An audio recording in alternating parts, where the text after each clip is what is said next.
மனிதன் மண்ணானவன், மாமிசமானவன் என்று வேத கர்த்தர் சொல்லுகிறார். அந்த மண்ணான மாமிசமான மனிதனை தம்முடைய குமாரனுடைய சாயலுக்கு ஒப்பாக மறுரூபப்படுத்துவது தேவனுடைய அநாதி திட்டம்.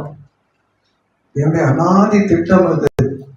மண்ணான மாமிசமான மனுஷனை அவருடைய குமாரனுடைய ஐஸ்வர்யத்திற்கு, சம்பத்துக்கு, சொத்துக்கு மாத்திரமானாக்க அவனை அவரை போல் ஆக்குவது தேவனுடைய திட்டம். அல்லேலூயா. அதற்காக என்ன செய்தார் என்றால், மனுஷனை மண்ணாகத்தான் அவனை கர்த்தர் பார்க்கவும் நினைக்கவும் செய்தார். அதை மனசுல வச்சுட்டு அவருக்கு குமாரனையும் மண்ணான மாமிசமான மனுஷனில் அனுப்பினார்.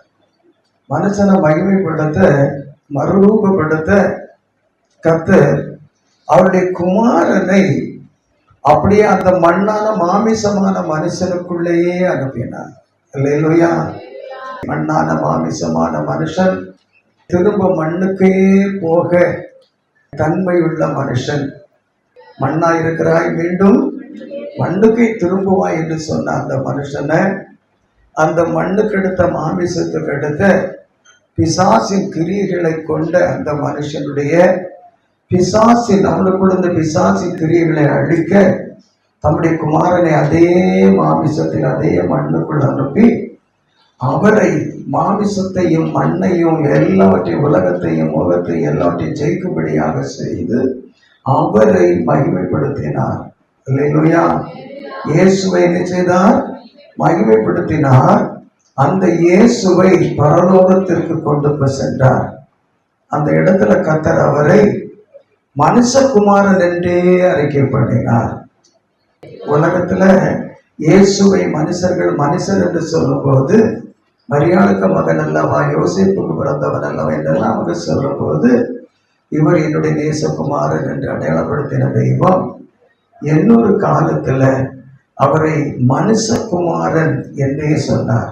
மனுஷனுக்கும் பரலோகத்துக்கும் எவ்விதமான சம்பந்தமும் கிடையாது.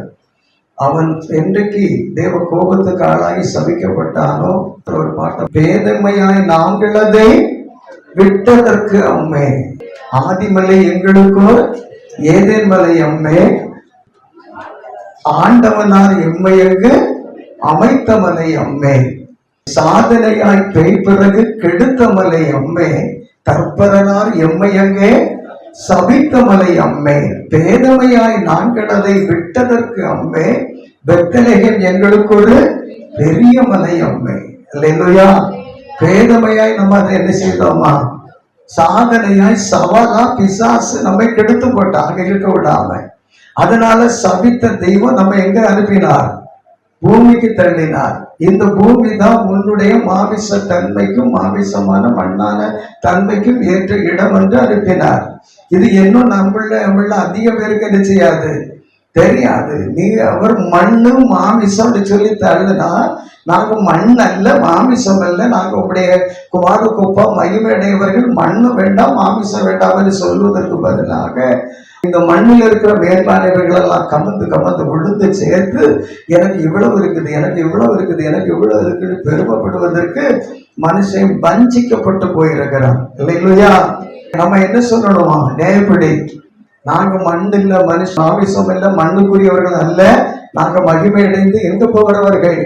அப்படி போகிற அந்த தன்மை அடைந்த பிறகு பிசாசுக்கு சவாலாக, இவன் மனிதன், இவன் மண்ணுக்கே உரிய வேண்டி சொல்லி பிசாசு சொல்ல வைத்தவன அவனுக்கு முன்னால மனுஷகுமாரன் தேவ சமூகத்துக்கு வந்திருக்கிறார் என்று கர்த்தர் சொல்லுகிறார்.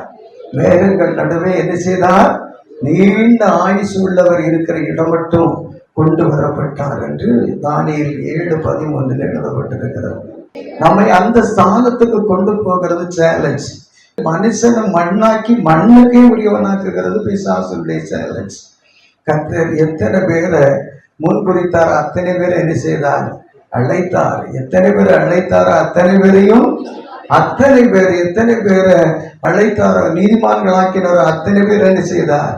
தம்முடைய குமாரனுடைய சாயலுக்கு ஒப்பாய் இருப்பதற்கு மறுரூபப்படுத்தி இருக்கிறார். தம்முடைய குமாரனுடைய சாயலை திரும்ப இவர்களில் மறுரூபப்படுத்தும் போது மனுஷனில் ஒன்றுமே சேர்க்கப்பட வேண்டியதில்லை. மனுஷன் இருக்கிற மண்ணும் மாமிசம் அழிந்தால் போதும், அவனுக்குள்ள தேவன் வந்து வாசமாகி விடுவார், தேவகுமாரனாக மாற்றி விடுவார்.